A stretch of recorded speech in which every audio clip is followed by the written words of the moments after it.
Assalamualaikum warahmatullahi wabarakatuh. Kami mahasiswa dari Universitas Majalengka. Video ini dibuat untuk memenuhi salah satu tugas kelompok mata kuliah pembelajaran bahasa Inggris untuk SD dengan dosen pengampu Bapak Budi Febrianto MPD. Kami beranggotakan 5 orang yang bekerja sama untuk menyelesaikan tugas ini. Langsung saja video presentasi dari kelompok kami. Pengertian gramatika. Gramatika adalah aturan atau kaidah dalam berbahasa yang benar.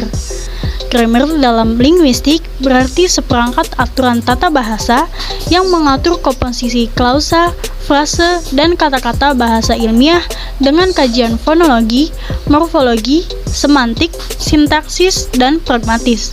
Tentunya setiap bahasa memiliki aturannya sendiri-sendiri. Grammar digunakan untuk menentukan apakah suatu kalimat memiliki format yang baku atau tidak. Dalam penguasaan part of speech gramatika bahasa Inggris merupakan unsur penting dalam setiap aspek, misalnya dalam aspek writing, reading, maupun listening. Selanjutnya kita membahas tentang makna gramatikal. Makna gramatikal adalah makna kata yang diperoleh karena adanya proses gramatikal, seperti afiksasi, reduplikasi, atau perubahan bentuk kata. Misalnya kata play menjadi playing, plays, dan played. Makna gramatikal umumnya diperoleh melalui proses infleksional dan derivasional. Dalam makna gramatikal, makna intinya tidaklah berubah. Dengan kata lain, makna gramatikal umumnya tidak jauh dari makna leksikal kata. Ada 2 contoh dalam kalimat bahasa Indonesia. Yang pertama ada buku ini berwarna hijau. Yang kedua ada buku-buku ini berwarna hijau. Kata buku-buku mengalami makna gramatikal karena terjadi reduplikasi. Makna leksikalnya tetaplah buku, bedanya pada kalimat kedua menjadi buku-buku yang berarti banyak buku. Kemudian ada 2 contoh dalam bahasa Inggris. Kalimat pertama ada the book is green, kalimat kedua ada the books are green.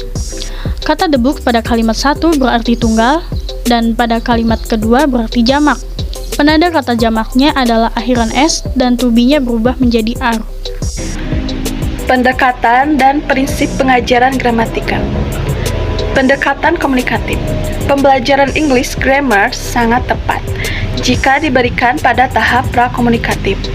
Dengan menguasai linguistik competence akan tercapai. Pengelolaan kelas dalam pembelajaran English grammar harus mengandung kegiatan komunikatif dan metode-metode yang dirancang untuk memperkuat pemahaman English grammar, dan mempelajari tersebut disesuaikan dengan tingkat penguasaannya, dan pembelajaran jadi efektif. Menurut Playmaker, pendekatan untuk mengenalkan bahasa kedua yaitu digunakan dengan pendekatan gramatikal dan psikologis. Pendekatan gramatikal dibutuhkan karena pemahaman atau penafsiran tidak bisa dilepaskan dari aspek-aspek kebahasaan. Pendekatan psikologis diperlukan karena kondisi kejiwaan pengarang sangat berpengaruh terhadap makna teks yang dihasilkannya. Selanjutnya, kita akan membahas teknik pengajaran gramatika. Teknik pengajaran grammar diawali dengan pengumpulan data, pengembangan web grammar, dan pelatihan kepada murid-murid. Kemudian, tim pelaksana mengembangkan web tersebut, lalu dilanjutkan dengan penggunaannya.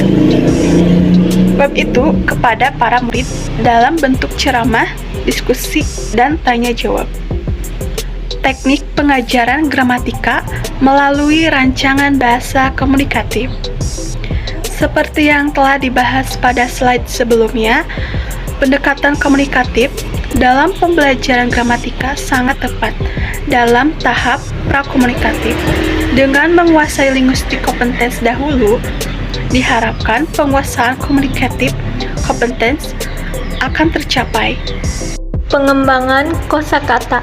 Baron dan Don 2004 menjelaskan komunikasi diartikan sebagai cara untuk mengemukakan gagasan, informasi, ide, pendapat, dan perasaan kepada orang lain.